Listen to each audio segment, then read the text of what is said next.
संत हृदय नव नीते समाना,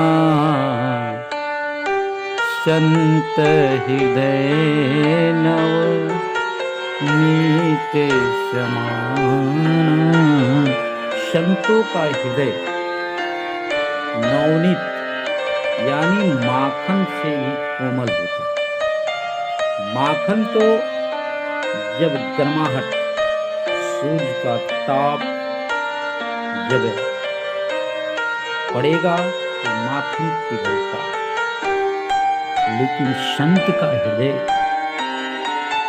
जब कोई व्यक्ति दुख में पड़ जाता है, कष्ट में आ जाता है, तो संतों का हृदय द्रवीभूत होने लगता है और वह संत उसके दुख को दूर करने के लिए पीछे पड़ जाते हैं। कैसे इनका दुख दूर हो, कैसे कष्ट दूर हो, भगवान से प्रार्थना, ये प्रभु इस जीव का दुख दूर हो। संत दूसरे के लिए जन्म लेते हैं। नदिया का निर्माण दूसरे के लिए हुआ, वृक्षों का निर्माण दूसरे की खुशी के लिए हुआ, अपने लिए कुछ नहीं। ये सब दूसरे की सहयोग कर, दूसरे की भलाई में लगे। हर जीव संत की तरह होनी चाहिए। संत बड़े दयालु हो, संत बड़े कृपालु होते हैं। संत जो है दया का सागर होते हैं। संतों के सानिध्य में कभी भी किसी का दुर्विचार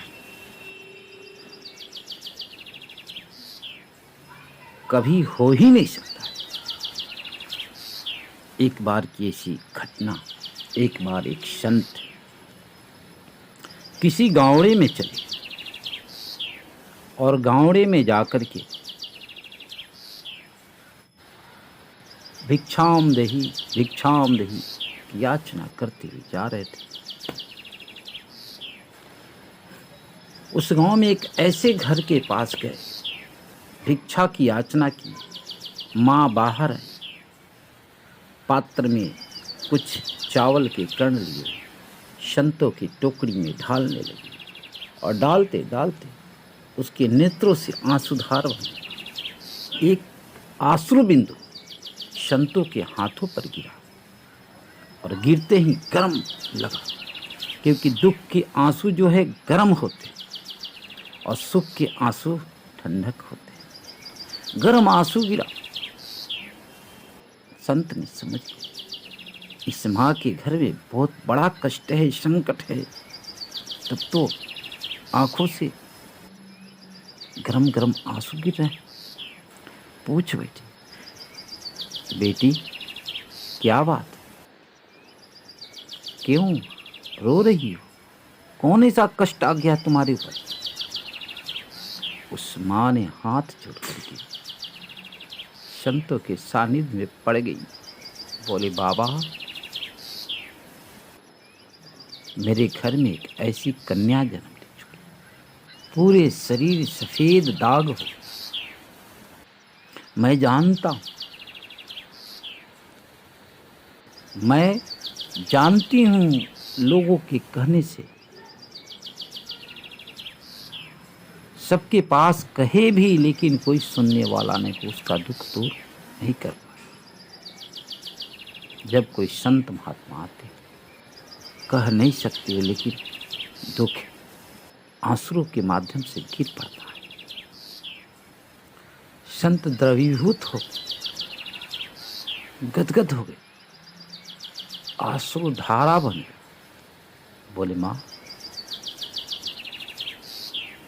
कोई उपाय बताया है कोई?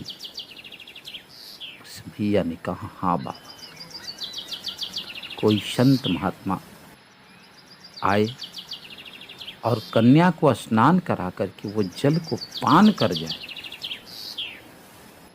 तो कन्या का सब कष्ट जो है दूर हो जाएगा, शरीर सुंदर हो जाएगा। संतों ने हृदय कंपित स्वर से बोले, माँ देर किस बात की, जाओ लेकर के आओ जल। और वह कन्या को स्नान कराई और स्नान करा करके एक कठोता में जल लेकर के संतों के सानिध्य में आ गई। बाबा यह स्नान का जल है। और वह महात्मा ध्यान लगाए अपने प्रभु को, क्योंकि संतों का बड़ा धन नाम धन है। नाम धन नहीं तो कुछ भी नहीं, वह नामाश्रय है। भगवत की कृपा, वह संत द्रवीभूत होकर के प्रभु नाम स्मरण किए, ध्यान किए प्रभु को और हृदय से प्रभु को स्मरण किया और उस जल को लिए और पान कर गए। आहा, जैसे उन्होंने जल को पान किए, जैसे जैसे वो जल अंदर गया वैसे वैसे उस कन्या का जो शरीर सुंदर हो गया। कन्या बड़ी खुश हुई, संतों के चरणों में आके गिर पड़ी। माँ ने देखी, अब वो खुशी का ठिकाना नहीं रहा। वह माँ संतों के चरणों में गिर पड़ी। माँ बेटी गिर गई। अनुनय विनती कर ली, प्रार्थना कर, प्रभु आज तक मेरी कन्या का कष्ट कोई हरण नहीं कर पाया। आपने मेरे जीवन सुधार दी। आप तो जानते हैं, जिसके घर में कन्या बड़ी हो जाए कितना हिड़क उस परिवार को हो जाता है। आपने भगवान का रूप धारण करके मेरी से कष्ट को निवारण कर जीवन धन्य बना दिया। बहुत खुश। अब खुशी का ठिकाना, जैसे एक जौहरी को हीरा मिल जाता है, गदगद हो जाता है, वैसी वो मैया गदगद हो। और फिर संत खुश होकर के, आनंदित होकर के उस भिक्षा को लेकर के किसी अन्य दरवाजे पर चलने की तैयारी करते। इसलिए संतों का हृदय माखन से भी कोमल होता है। संत कभी भी किसी के अपकार नहीं करते। उन्हें तो बस एक ही प्रार्थना ठाकुर जी से होती है, उठते उठते, सर्वे भवन्तु सुखिनः, सर्वे सन्तु निरामयाः, सर्वे भद्राणि पश्यन्तु, मा कश्चित् दुःखभाग् भवेत्।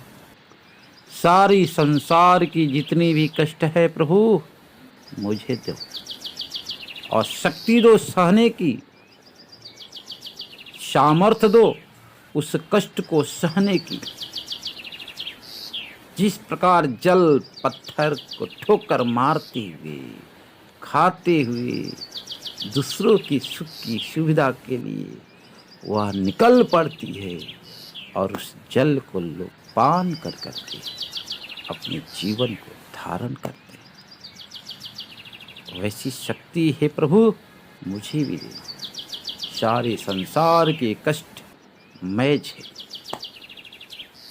सारे संसार का दुख मैं झेल, कोई दुखिया संसार में न रहे, सब रहे खुशहाल, किसी को कोई कष्ट न हो। यही प्रभु से बारंबार प्रार्थना करते संत की हृदय ऐसी हो। बोली संत भगवान की जय।